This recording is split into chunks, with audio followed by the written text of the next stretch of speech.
It's almost like being in a supermarket for reptiles. So there's just row upon row of shelves or boxes or tubs filled with exotic animals.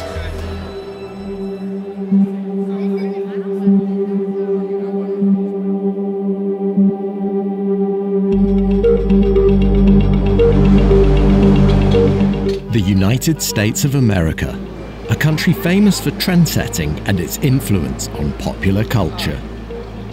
However, over recent years, the USA has also become known as a global hotspot for the exotic pet industry.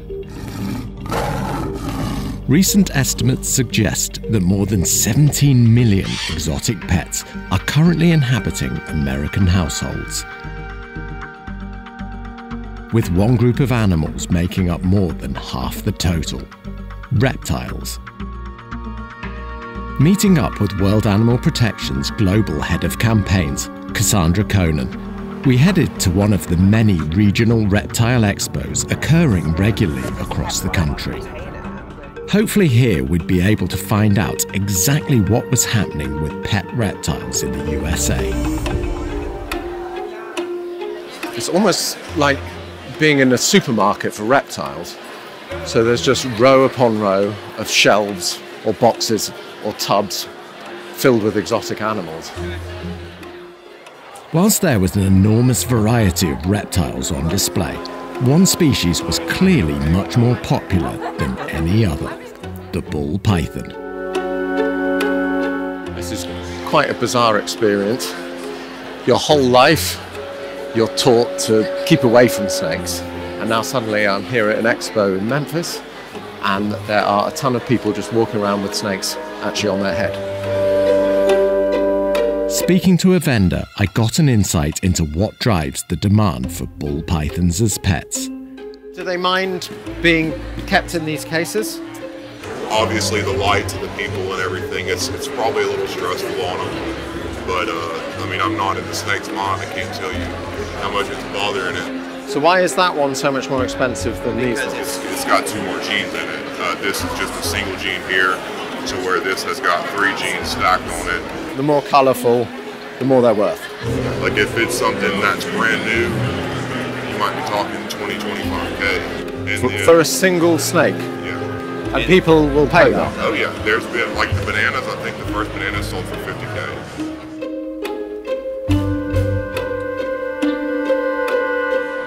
So do you breed all these as well, or? I bred everything that's on this table, except this one is my new baby. This one here? Yes, but everything else here, or was here, I was bred at my house. Yeah. Hatched at my house. Yeah. With information gathered and keen not to overstay our welcome, we called time on the expo. Later on, we had a chance to put what we had seen into perspective. How stressful do you think it would be for the snakes to be under these bright lights all day, to be constantly picked up by people, to have no access to food, no access to water? It would be extremely stressful for them to be in those kinds of conditions. These animals are not being allowed to display their instincts, their natural instincts. They aren't in any kind of natural setting that allows them to fully extend, which is what they do when they eat. Doesn't allow them to explore. There isn't the proper, enrichment. What was so fascinating was just how many different types of colours and patterns there were, and that was all from one species, just bull pythons. Part of this industry is this desire to have the most unique, the most interesting animal that has created this cottage industry where they are, changing the genetics of these animals and breeding them to get unique colors, unique designs. If you look in films, you look in popular culture, snakes are always animals to be feared. Do you think that there is a perception that snakes aren't sentient beings? To most of us, they're not cute, they're not cuddly, and so we assign a different value to them. They're really like products in a box, and is that how we want to be treating animals? And I would argue no, that it's time that we make a change, and that we allow animals to live the lives they deserve. All of the exhibitors that we spoke to yesterday, including this gentleman, said that they were breeding ball pythons. But do you know anything about the import of these snakes? There is still a very large market for wild-caught snakes. If you go online, you're able to purchase them with no problem. So they may not have been for sale yesterday when we were observing them, but it is entirely possible that the wild-caught snakes were part of that breeding process at some point. Whilst it was clear that pythons were being treated as a commodity, some questions still played on my mind. Where exactly did wild pythons fit into the picture? And what was life like for these snakes behind the scenes, away from the well-lit showcase put forward at the expos? It was time to leave the US and take this investigation international.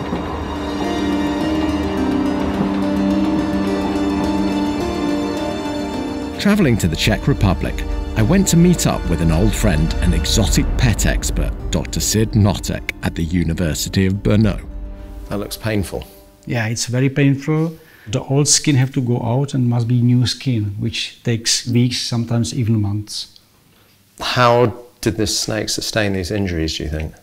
It received the injuries from sitting on the stone, maybe a long time, and they received the burns of the belly. Why do you think that people generally don't think that snakes are sentient beings that have feelings or that feel pain? They don't produce any typical voice of pain. So we have to be very careful that many equipment in terrarium must be done that they will not receive any pain inside. So those are some of the problems then that snakes suffer from physically. But what about mentally? Do snakes, for example, get depressed? If they are depressed, they don't express. Even if they suffer mentally. Sometimes we only see the snake is not eating, but it's maximum that we know from the snake that the snake is not in good condition. It seems like you see quite a lot of ball pythons, yeah? Yeah, snakes. From snakes, ball pythons are one of the most common species that is kept in captivity. So where are they all coming from? It changed, because in history they were mainly really from nature.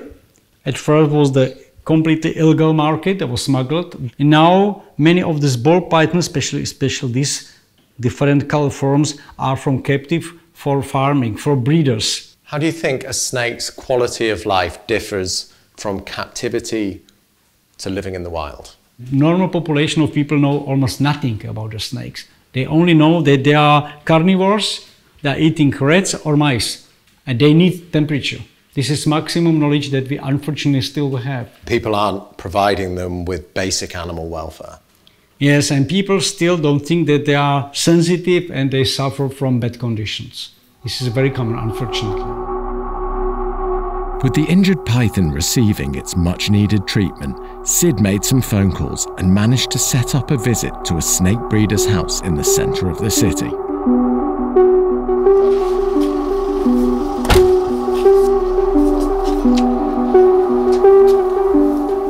Entering the cramped apartment, we were met with snakes stacked in drawers and boxes from the floor to the ceiling. Oh my word. Well, I'm certainly no expert in this area, but I don't think it's too much to say that these snakes definitely don't have enough room.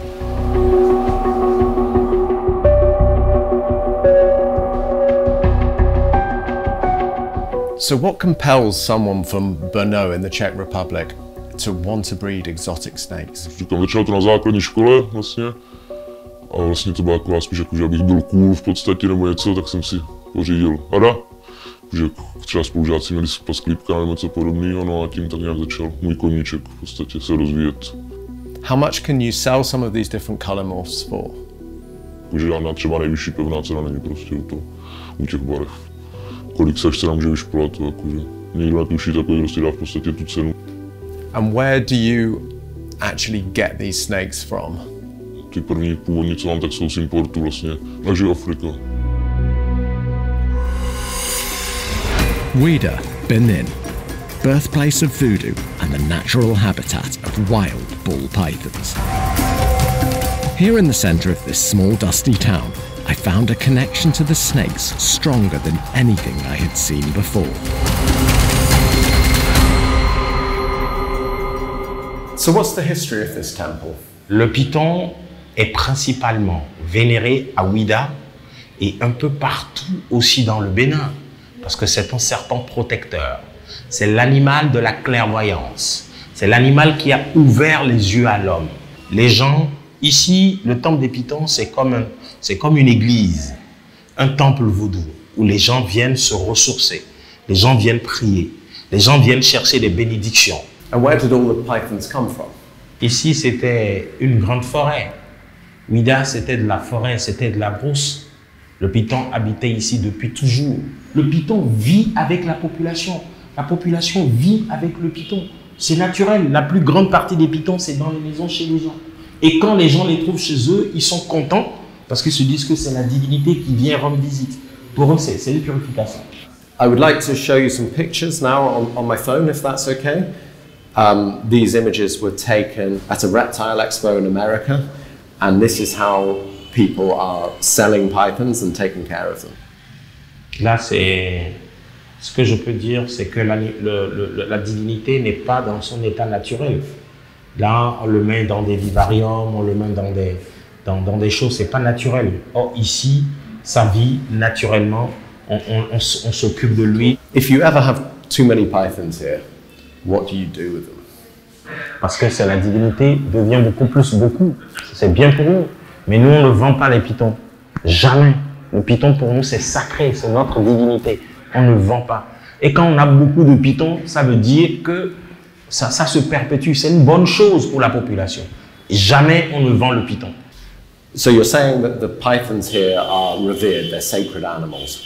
But does everyone in Benin and everyone throughout West Africa, do they all feel the same way? Vous savez, un peu chez nous, c'est le python est vénéré chez nous. Mais ailleurs, par exemple, ceux qui ne vénèrent pas le python, ils peuvent le faire du mal. Dans les marchés, on sait très bien que les gens font le trafic et ils vendent des pythons. Mais ils savent très bien qu'ils couvrent un grand risque parce que c'est une divinité. Following the python priest's lead, I went to investigate the markets on the outskirts of town. Despite covering stories on human-wildlife trade for more than a decade, nothing could prepare me for what I was about to find. Oh my soul. I have never seen anything like this. We've got baboon head, catfish, dog, crocodile. Oh my word, that is a bucket of monkey heads there. No animal seemed to be off limits, all dried and on sale for use in voodoo practices. Just about every type of animal you can possibly imagine. We've even got live animals here, tortoises. Inevitably, our presence and cameras started to cause some problems. But just as we were on our way out, we came across a shocking sight. And here we have an entire tray of ball python heads. Perhaps these animals aren't quite as revered here as I thought they were.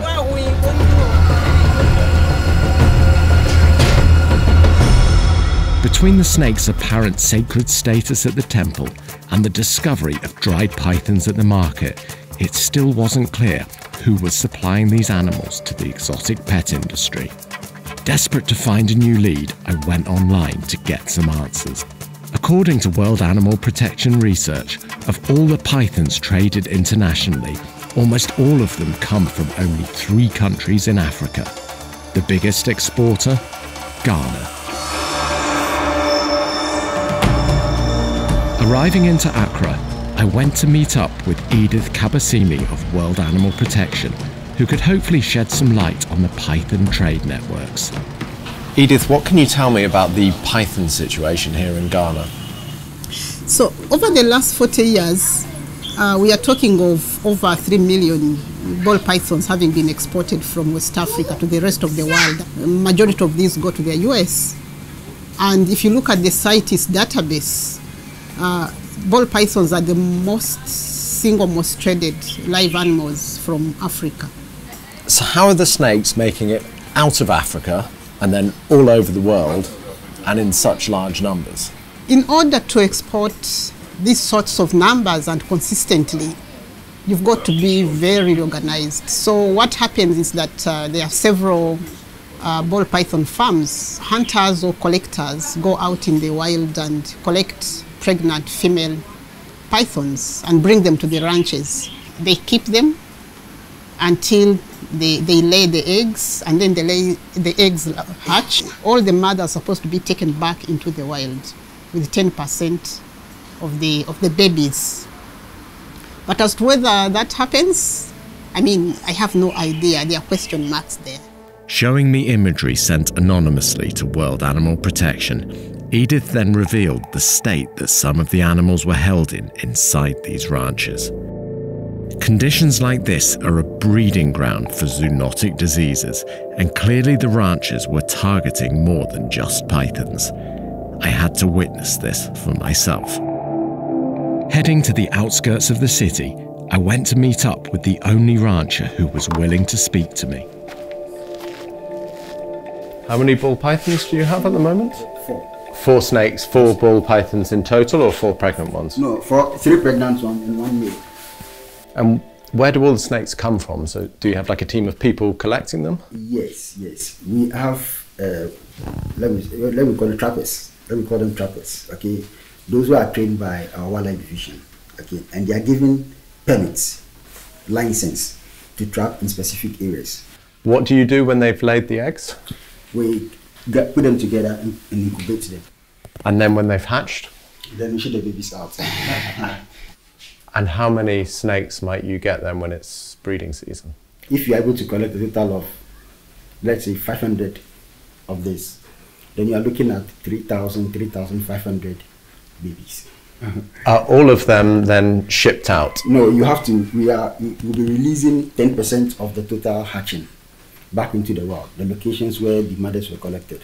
And not only these ball pythons, we ranch other species too. In the past, we knew that this ball pythons, their mutations were very expensive when they were coming out of first. But now they have bred. They have bred different kinds of mutations that can even not be found in the wild. Once in a while, you come across the same ball python, but a white color, cystic. In the past, those ones were very expensive. So if you came across a snake with a really interesting mutation, what would you do? You just show it to your customer. If he's interested, you sell it out. Can you tell me how much they might be worth? I know in the past, some of them were over $1,000 per head. And if you sell them to someone, say for example in America, do you then worry that they might not take care of your animal in the same way that you might? We know that most of them go into pets, the pet trade, okay? And if you follow the pet trade on the internet, you see how people really also admire them. With the farms confirming the collection of wild pythons for ranching to supply the international exotic pet trade, one question remained. How exactly were these pregnant snakes really being taken from the wild? Meeting up again with Edith, she pointed me in the direction of the known major python collection areas and a nearby community of hunters. How are you? Yeah, good to meet you. So this is your home? Yeah. It's like a small zoo. Yeah. So many animals. Plenty animals. I'm trying to count the species here. I can see horse, camel, cows, dogs, goats. Is that a lizard in the cage? Yeah, lizard. What other animals do you catch when you're hunting? Any animal. Oh. The lilac, hyena. Yeah, they're civets. They're not grow yet. How did you catch these? We go hunting, then we see them like their mother. Then their mother want to run, then we shoot them. Then we catch the babies. So you killed the mother, Yeah. and then you got the babies. And what about ball pythons? When we are going to the bush, we have a group we are going. So when we go to the bush inside, maybe everybody they pass away, we use dog to go. And how many people? Sometimes we go 15 people, sometimes 5, sometimes we do like 100 people. Seeing the amount of hunters and the amount of dogs there are, you've got to wonder how any wildlife actually stands a chance. Hunt the animals because of the python, only the python will the hunt the bush animals. Well, this is definitely not what I was expecting so far. We're in the middle of what seems like a housing estate and a plantation. I don't know whether we're going to head out more over there into which looks like more forested area. But when we see the python, then small people, some go in them and catch them. Can you tell what it is from the smell? Yeah, you can tell. Oh, it's gone this way. So now we're going to follow it and see if they find the snake. Okay, so that's its tracks right there. I know it's in the burrow.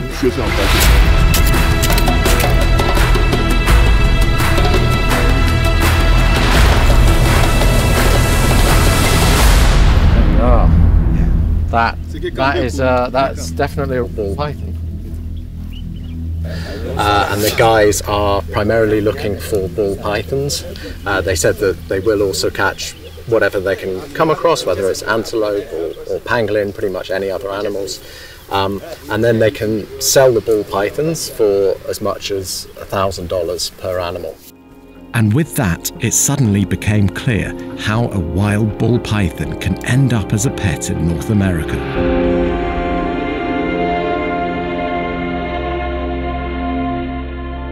As my journey across the world comes to a close, it's hard not to feel for what many people consider to be a villainous creature. Snakes may not be cute and cuddly, but does that really make their suffering any less relevant? Take ball pythons as an example. They're either born into a life of misery, or they're pulled from the wild, exploited, and transported there. And the driving force behind all of this? Us, the consumers.